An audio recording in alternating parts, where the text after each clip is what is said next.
On this Wednesday night, inflation aggravation.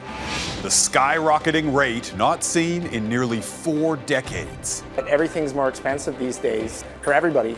The consequences for consumers, bruised businesses, and concerns cropping up at some Canadian farms. It's out of our control. How a perfect storm of extreme weather events could put further strain on the food supply chain. We'll hear from the experts on ways to curtail the rising costs and when those prices might peak. We are starting to see the light. And the sky is falling. A new warning about the risks posed by humanity's space junk.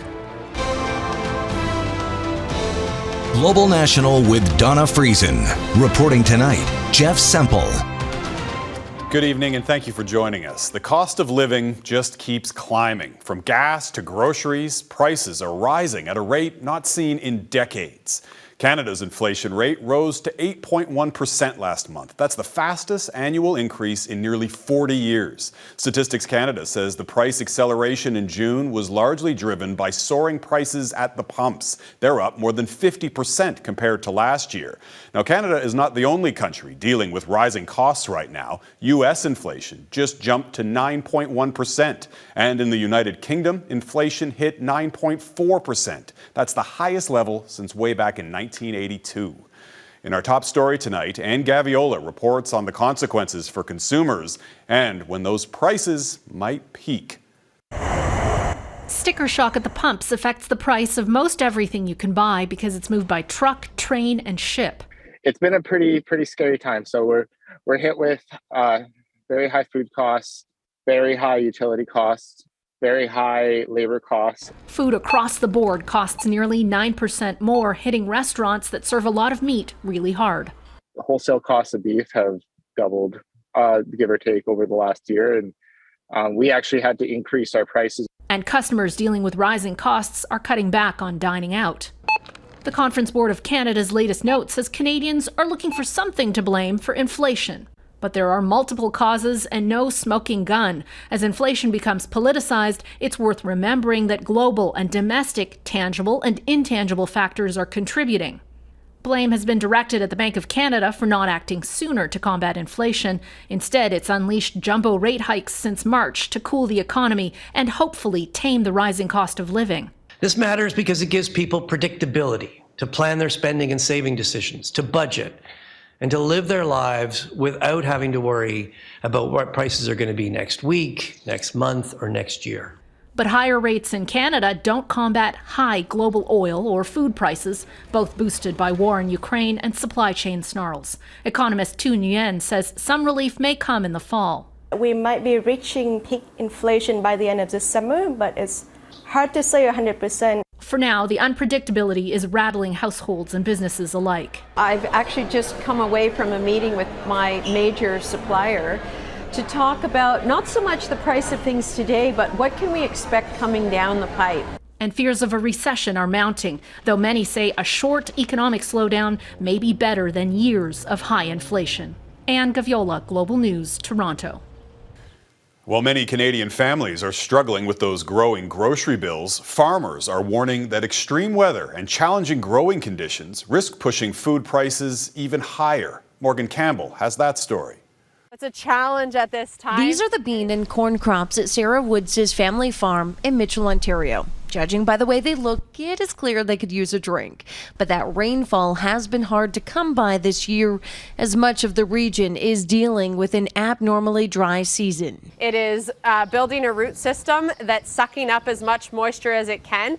But if it doesn't have some extra water, then all that moisture is just going to a crop that can't actually produce anything. There is concern that less rain in parts of Alberta, Ontario, Quebec, and Newfoundland could amount to lower yields. It depends really very much on the significance of the drought in your particular location, but also what you're growing. In Lethbridge County, where crops were already dry, they now must contend with more damage after a 140-kilometer-an-hour windstorm that swept through parts of southeastern Alberta, resulting in more damage to fields of sugar beet plants, corn, and canola.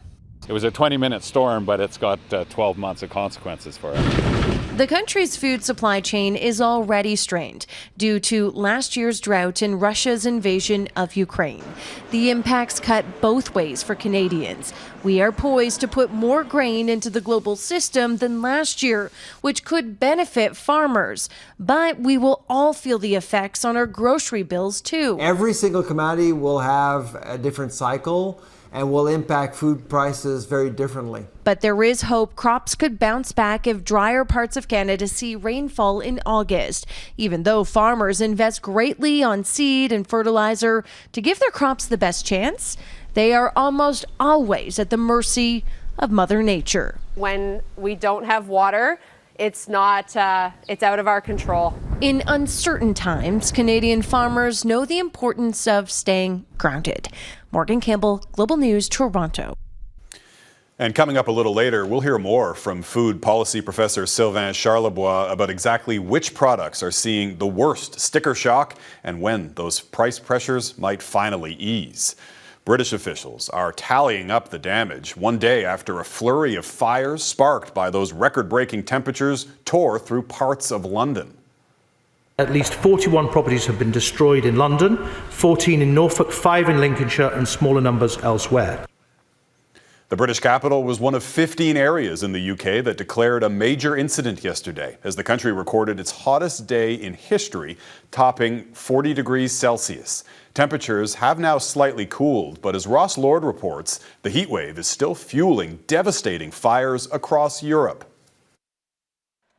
In the United Kingdom, finally some relief with the arrival of cooler temperatures and higher humidity. But the scorching heat wave and the rampant wildfires have left a mark that won't soon be erased, reminding families who've lost their homes what matters most. I just keep thinking about how worse it could have been, you know. I mean, we've lost everything, but we've all still got our lives. I think everyone got out safely. Summer wildfires are not new in Europe, but these blazes happened earlier in the season and they've been more devastating than usual. In Spain and Portugal, firefighters have extinguished roughly half of the wildfires, but the heat has contributed to more than 1,000 deaths. Spanish Prime Minister Pedro Sanchez says the wildfires are more evidence that climate change kills. In parts of Greece, flames are persistent and residents are exhausted. We saved our home at the last minute, says this man, but the fire keeps reigniting and the fire engine has run out of water. Back in the UK, London's fire service is responding to 7 times as many calls as usual, busier than it's been since World War II. Beating the heat has also turned tragic. At least 13 people have died while swimming, many of them teenage boys. The government has been at the forefront of the international efforts to reach net zero, but the impacts of climate change are with us now. But despite readily adopting phrases like climate change emergency, political leaders are still not following through, according to researchers and activists. We saw that with our response to COVID-19. Our governments were talking to us every day, telling us about what they were doing, what organizations were doing, and how people could contribute. We still haven't seen a response like that to the climate crisis. For parts of Europe, there is some rain in the forecast, but hot weather is expected to continue in southern and eastern parts of the continent. Ross Lord, Global News. Heat warnings remain in effect for millions of Americans as a sprawling heat dome is now baking states from coast to coast. With more temperature records expected to be broken this week, the U.S. president is feeling the heat, facing calls to declare a climate change emergency. Jackson Proskow reports on Joe Biden's new plan. 100 million Americans, nearly 1 in 3, are under some kind of heat warning, including the entire state of Oklahoma and most of Texas, where 94% of the state is experiencing severe drought. This is not your parents' or grandparents' weather. This is new weather that we're experiencing because of climate change. With the climate alarm sounding, President Joe Biden traveled to a former coal-fired power plant to announce executive action supporting offshore wind farms and aid to harden American cities against extreme heat and weather. It is literally, not figuratively, a clear and present danger. The health of our citizens and our communities is literally at stake. Biden stopped short of declaring a national climate emergency.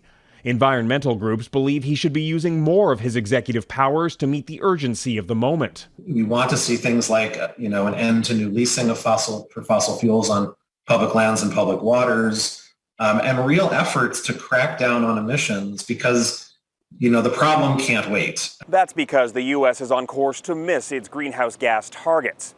There was a pledge to reduce emissions to 50% below 2005 levels by the end of the decade. But at current rates, that reduction will only be a quarter to a third of 2005 levels, well off course. The president's modest actions are expected to have only a modest impact in meeting those goals.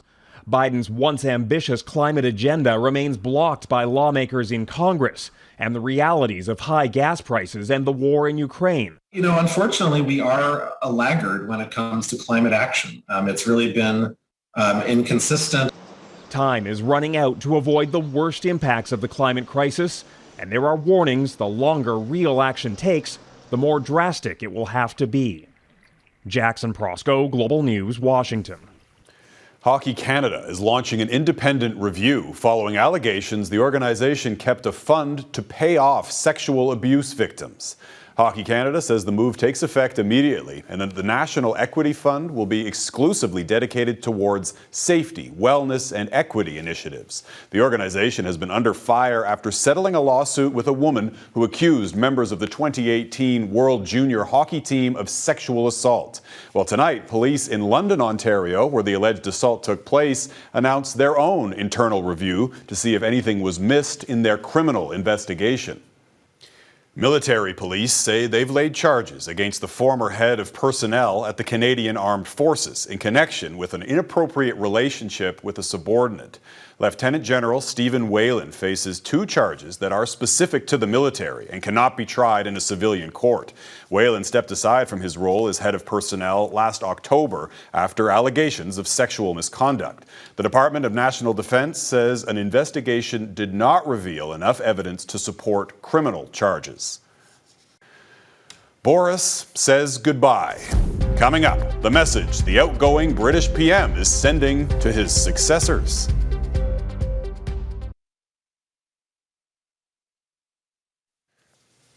Welcome back. The European Union is telling member states to cut gas usage by 15% after Vladimir Putin warned the flow of Russian gas could be curbed significantly. Overall, the flow of Russian gas is now less than 1/3 to what it used to be, for example, at the same time last year. Russia is blackmailing us. Russia is using energy as a weapon.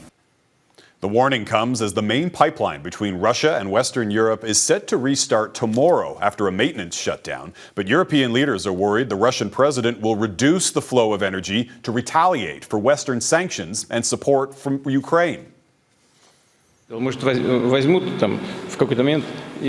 For his part, Putin is blaming Canada for any potential reductions in the gas supply. The Russian leader cited delays and quality concerns over the repair work done on a turbine in Montreal. The Canadian government has been under fire for exempting that turbine from sanctions and allowing the equipment to be returned to Russia. Well, after being kicked out of number 10 Downing Street by his own party, Boris Johnson addressed the British Parliament for the last time as Prime Minister in a speech that was very much on brand. Number one, stay close to the Americans, stick up for the Ukrainians, stick up for freedom and democracy everywhere. I want to thank everybody here and hasta la vista, baby. Thank you.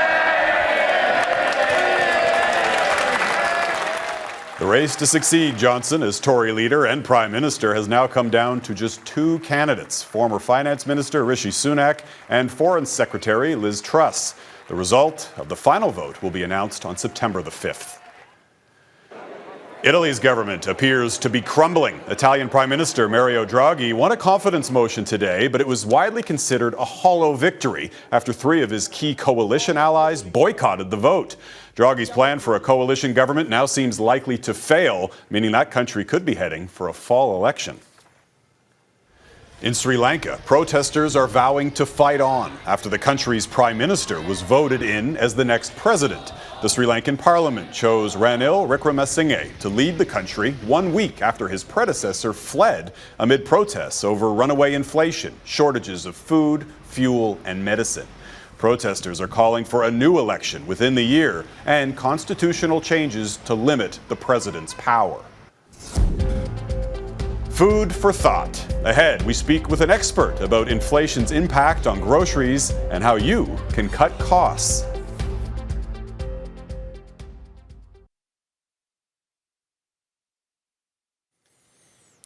Canadians could soon be facing even more travel turbulence. WestJet workers in Calgary and Vancouver have voted 98% in favor of a strike.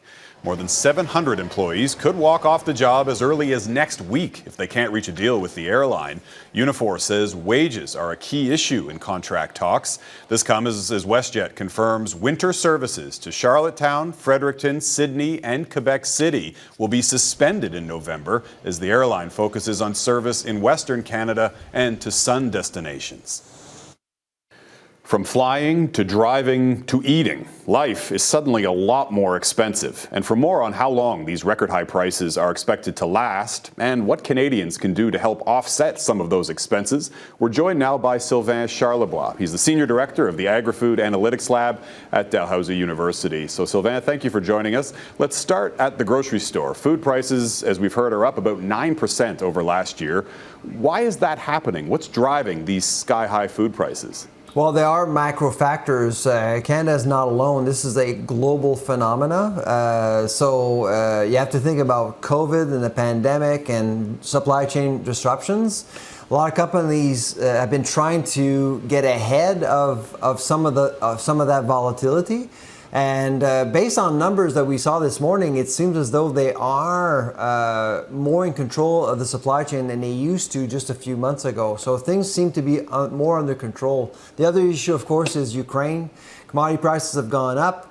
But those increases have actually worked their way through the supply chain now, and so we're seeing less volatility again as a result of higher input costs. Would you have any tips for grocery shoppers? Are there any particular foods that people should look for or avoid if they're looking to cut costs?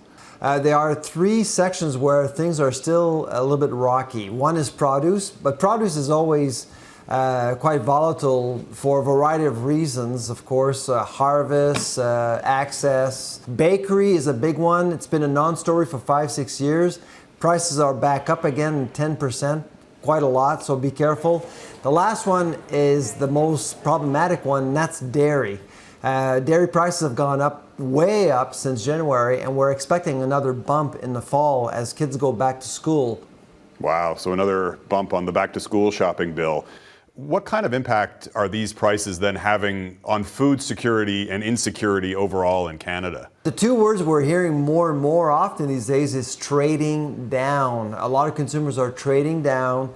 They're changing brands. Instead of actually buying a brand they know, they may actually opt for a private label brand, for example, or label product. They tend to be cheaper. The other thing we're seeing is that consumers are changing address. They're going and they're going out and visit discount grocers. And the differences are quite significant, 30 to 50% in some cases. And people are noticing, especially with a food inflation rate at 10%. So you have to do whatever you can in order to save money. You alluded to this earlier, but and I know this is largely a guessing game, Sylvain, but how long is this expected to last? We actually do believe that the food inflation rate has peaked in Canada about a month ago, which is good news. So we are starting to see the light at the end of the food inflation tunnel. So things are going to probably end this year on a much calmer note.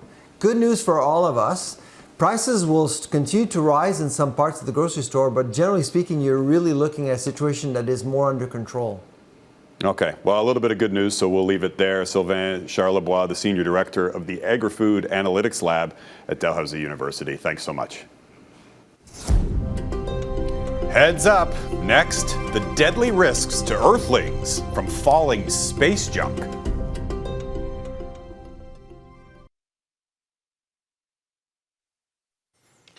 It's a simple rule of physics. What goes up must come down. And despite the vastness of space, the laws of gravity still apply to the objects we launch into orbit. A new Canadian study is now revealing the risks posed by humanity's space junk when it comes crashing back down to Earth. Mike Armstrong reports. They may be warnings we are missing. Chinese Long March rockets, for example, once they reach space, leave behind massive rocket boosters. They eventually come down. Back in 2020, parts of one crashed in 2 villages in the Ivory Coast. No one was injured, luckily. But about 10 minutes earlier, parts had passed over densely populated New York City.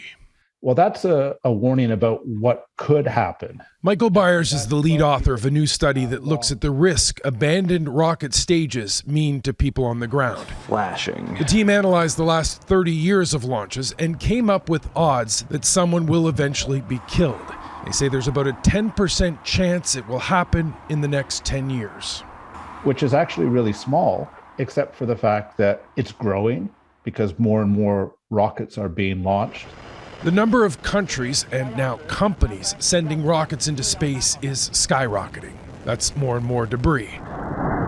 Even SpaceX's Falcon 9 that brings back its reusable main booster still leaves a second stage in space for eventual re-entry. Ones that are crashing into each other? They tend to put on quite a show as they break up. This is debris from SpaceX flying over Seattle last year. What is that? And this is over Lincoln, Oregon. The company tweeted out this week that just since the beginning of 2022, it's sent up 31 Falcon 9 rockets. Where is it going to land? The Earth is big, but we're not that big. And space debris is an issue, and we are not addressing it as much as we need to. Now, one thing the study found is that the danger is actually higher in countries that don't send up rockets. Because launches tend to be carrying satellites into orbit near the equator, the odds are about 4 times higher they'll land near the equator. The major space launching states, they're exporting risk to the developing world. The most frustrating part, Byers says, is that today's technology makes all this risk completely preventable. He's calling on governments to act. Mike Armstrong, Global News. And that is Global National for this Wednesday night. I'm Jeff Semple. Tonight's Your Canada is the Fairmont Empress Hotel in Victoria, BC. The National Historic Site opened its doors back in 1908. Thanks for watching. Hope to see you back here again tomorrow. Have a great night.